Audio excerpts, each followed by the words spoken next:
धाकड़ खबर, बेखौफजुमा बेबाक अंदाज।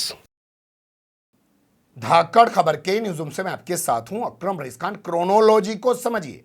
पहले एनपीआर आएगा, फिर एनआरसी किया जाएगा, फिर उसके बाद कहीं जाकर सीएए कानून को लागू किया जाएगा। सीए कानून को लेकर मचे बवाल के बीच देश के गृह मंत्री अमित शाह ने बयान दिया था और लोगों को क्रोनोलॉजी समझाने की कोशिश की थी। लेकिन मुझे लगता है उस बयान के बाद से आज के दौर में जितनी भी तमाम चीजें घट रही हैं या घटवाई जा रही हैं, उनकी क्रोनोलॉजी को समझना बेहद जरूरी है, क्योंकि हर घट और घटवाई जा रही चीज के पीछे, मुद्दे के पीछे, विवाद के पीछे कामयाब भारतीय जनता पार्टी ही होती हुई दिखाई दे रही है। चाहे राजनीतिक तौर पर देख लीजिए, चाहे सत्ता के तौर पर देख लीजिए। जैसे आप नजर डालेंगे तो इस साल के शुरुआत में कहा गया कि बांग्लादेश के अंदर धर्म स्थलों पर हमले हुए हैं हिंदुओं के। उसके बाद त्रिपुरा के पानी सागर जिले में मुसलमानों को टारगेट बनाया जाने लगा, उनके धर्म स्थलों पर हमले किए जाने लगे। कुछ ही दिन बाद वहां पंचायत चुनाव हुए। 334 में से 329 सीटों पर भारतीय जनता पार्टी ने जबरदस्त कामयाबी हासिल कर ली। जिस दिन ये नतीजा आया था उसी दिन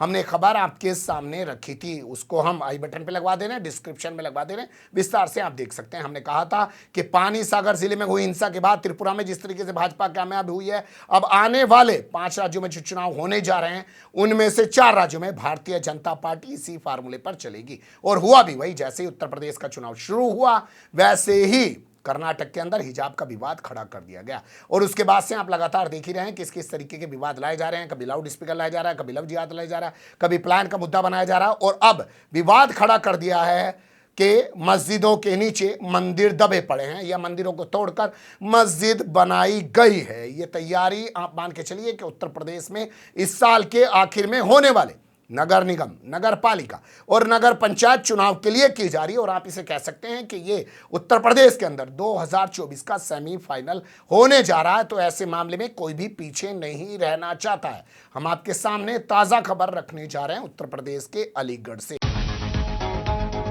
उत्तर प्रदेश के अलीगढ़ से यहां एक शख्स अपने आप को आरटीआई कार्यकर्ता बताता है। उसका कहना है कि उसने नगर निगम में आरटीआई डाली और पूछा कि शहर की जो अपर कोर्ट कॉलोनी है उसमें जो ऐतिहासिक मस्जिद बनी हुई है वो मस्जिद किसके नाम पर दर्ज है, उस मस्जिद के दस्तावेज किसके नाम पर दर्ज हैं। तो इसका दावा है कि आरटीआई में नगर निगम ने बताया कि मस्जिद सार्वजनिक भूमि पर बनी हुई है और इस मस्जिद के दस्तावेज कागजात किसी के नाम पर नहीं है। बस इसके बाद इसने उत्तर प्रदेश के मुख्यमंत्री को एक पत्र लिख दिया और कह दिया कि या तो इस मस्जिद को तुड़वाकर फिर से इसे किला बनाया जाए, और अगर आप ऐसा नहीं करते हैं तो मैं अदालत जाऊंगा। सुन लीजिए इस आरटीआई, कथित तौर पर आरटीआई कार्यकर्ता की जबानी पूरी कहानी। फिर आपको बताऊंगा कि इसके खिलाफ पुलिस ने क्या एक्शन लिया है और इसका और भी कच्चा चिट्ठा क्या है।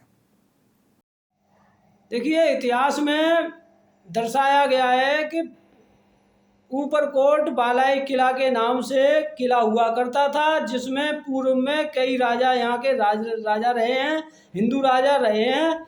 उनमें से मंगल सेन, बुद्ध सेन प्रमुख राजा रहे हैं। बुद्ध सेन के द्वारा मीनारों का निर्माण कराया गया था और उसके बाद 1753 में यहाँ के आखिरी राजा हुए हैं जाट राजा महाराजा सूरजमल। महाराजा सूरजमल की ये विरासत है और उस पर महाराजा सूरजमल जब दिल्ली चले गए उसके बाद कुछ लोगों ने इस पर मस्जिद का निर्माण करा दिया। राजा बुद्ध सेन के द्वारा जो मीनारें बनाई गई थी उनको भी छेड़ा गया और इसमें हिंदू राजाओं के बहुत से अवशेष उपलब्ध हैं। माननीय मुख्यमंत्री जी को हमने यही पत्र भेजा है कि इसकी उच्च स्तरीय जांच कराई जाए और इसमें हिंदू राजाओं के अवशेष उपलब्ध हैं, अवशेष मिलेंगे। ये हम अपने सर्वे के अनुसार कह रहा हूं और दावे के साथ कह सकता हूं। यदि ऐसा ना हो तो माननीय मुख्यमंत्री जी और देश की जनता मुझे ऊपरकोट किले पर ले जा करके फांसी दे सकती है अगर मैं असत्य पाया जाता हूं तो। अगर माननीय मुख्यमंत्री जांच नहीं कराएंगे तो आखिर में मुझे माननीय न्यायालय की शरण में जाने को मजबूर होना पड़ेगा।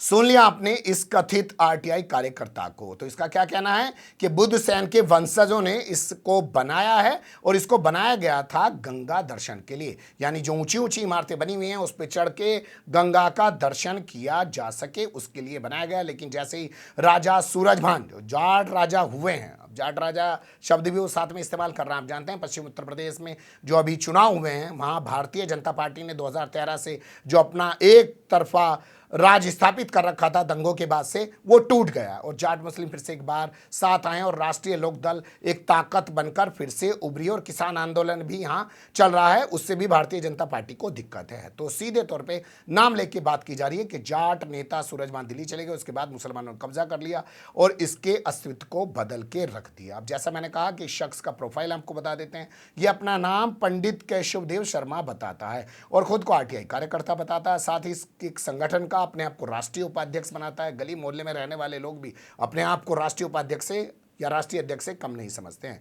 भ्रष्टाचार विरोधी सेना इसने बना रखी है, उसका राष्ट्रीय अध्यक्ष बना घूमता है। इसने दावा किया है, लेकिन यहां अखबारों में छपी हुई खबरों के मुताबिक बताया जा रहा है कि नगर निगम ने ऐसी किसी आरटीआई जारी करने से खंडन किया है, आरटीआई का जो है खंडन किया। इसके बाद एक जो खबर छपी है वो खबर ये है कि इसके खिलाफ मुकदमा दर्ज कर लिया गया है। बन्ना देवी थाने में इंस्पेक्टर की ओर से मुकदमा दर्ज किया गया। इसे भी आप ऐसे समझ सकते हैं कि यहाँ के एसएसपी हैं मिस्टर नेथानी और मिस्टर नेतानी एक ईमानदार आईपीएस की इमेज रखते हैं। उन्हीं के दबाव में या उन्हीं के प्रभाव में इंस्पेक्टर को मुकदमा दर्ज करने के लिए मजबूर होना पड़ा। लेकिन कमाल की बात यह है कि अभी तक इसको गिरफ्तार नहीं किया गया है। जैसा मैंने आपको बताया खबर की शुरुआत में कि इस क्रोनोलॉजी को आपको समझना पड़ेगा और क्रोनोलॉजी को जब आप समझेंगे तो पाएंगे कि जैसे इस साल के आखिर में पंचायत चुनाव होने जा रहे हैं और 2024 के लोकसभा चुनाव होने, उस सब के चलते क्योंकि भाजपा लगातार ऐसे मुद्दों के दम पर कामयाब हो रही है तो वो ऐसे ही मुद्दों को उठवा रही है। हालांकि कोई पहला मौका नहीं है जब अलीगढ़ को इस तरीके से निशाना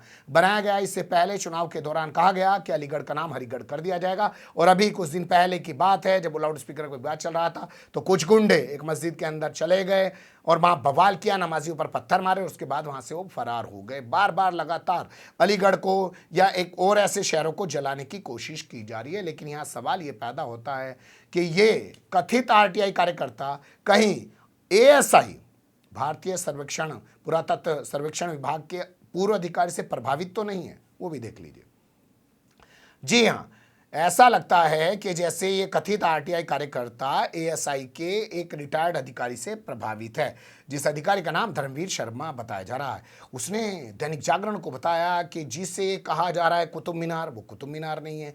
जिसे कहा जा रहा है विष्णु स्तंभ, वो विष्णु स्तंभ भी नहीं है। असल में वो सूर्य स्तंभ है। यानी सूर्य स्तंभ किस लिए बनाया गया था, उस पर चढ़िए और सूर्य को नमस्कार करिए, इस तरीके की तमाम चीज़ें बताई गई हैं। और साथ ही कहा गया है कि 27 नक्षत्रों को पहचानने के लिए, उनकी गणना करने के लिए, उनकी गिनती करने के लिए बनाया गया था, क्योंकि मीनार में 27 सुराख हैं। और इसका कहना है कि इसने कई बार मीनार की मरम्मत का कार्य किया है यहाँ ड्यूटी पर रहते हुए, इसलिए दावा कर रहा है। इसने दावा किया है कि जो विक्रमादित्य हैं उन्होंने इसका जो है निर्माण कराया था और जो लोग कहते हैं कि कुतुबुद्दीन ने इसका निर्माण कराया, वो गलत है। कुतुबुद्दीन ने इसका निर्माण नहीं कराया है। तो वो बता रहा है गंगा दर्शन और ये अधिकारी बता रहा है सूर्य दर्शन की बात। तो कहीं इस अधिकारी से प्रभावित होकर उसने नया आइडिया तो नहीं निकाल लिया, क्योंकि अब हर कोई ये है कि मैं क्या नया आइडिया निकाल लूँ, क्या ऐसा कर दूं कि जो मैं भी बहुत बड़ा दंगाई बन जाऊं और फिर कल को कहीं नेता बन जाऊं, क्योंकि चुनाव नगर निगम के और उसके बाद फिर लोकसभा के होने हैं देश के अंदर। उस संदर्भ में भी तमाम चीज़ों को देखना बेहद ज़रूरी है, उस संदर्भ में भी तमाम क्रोनोलॉजी को समझना बेहद ज़रूरी है। एक छोटी सी खबर थी आपके सामने रख दी। यहाँ ये भी सोचिएगा कि इस पूर्व अधिकारी ने बयान दिया है सिर्फ दैनिक जागरण को, क्योंकि दैनिक जागरण को कुछ काम नहीं है। वो ऐसे ही झूठ, ऐसे ही प्रोपेगेंडे फैलाने के रचने के लिए हमेशा तत्पर रहता है। मैं भी उस अखबार में काम कर चुका हूं, लेकिन 2 महीने वहाँ वो लोग मुझे झेल नहीं पाए थे। खैर, जाने दीजिए इन सब बातों को। कुल मिला के कमेंट्स के रूप में आप लोग अपनी राय दे सकते हैं, खबर को लाइक कर सकते हैं, चैनल को सब्सक्राइब कर सकते हैं और ज़्यादा से ज़्यादा हमारी खबरों को शेयर कर सकते हैं। फिर ऐसे ही किसी सुलगते हुए या उलझते मुद्दे लेकर मैं आपके सामने हूँगा हाजिर। फिलहाल अभी मुझे दें इजाज़त।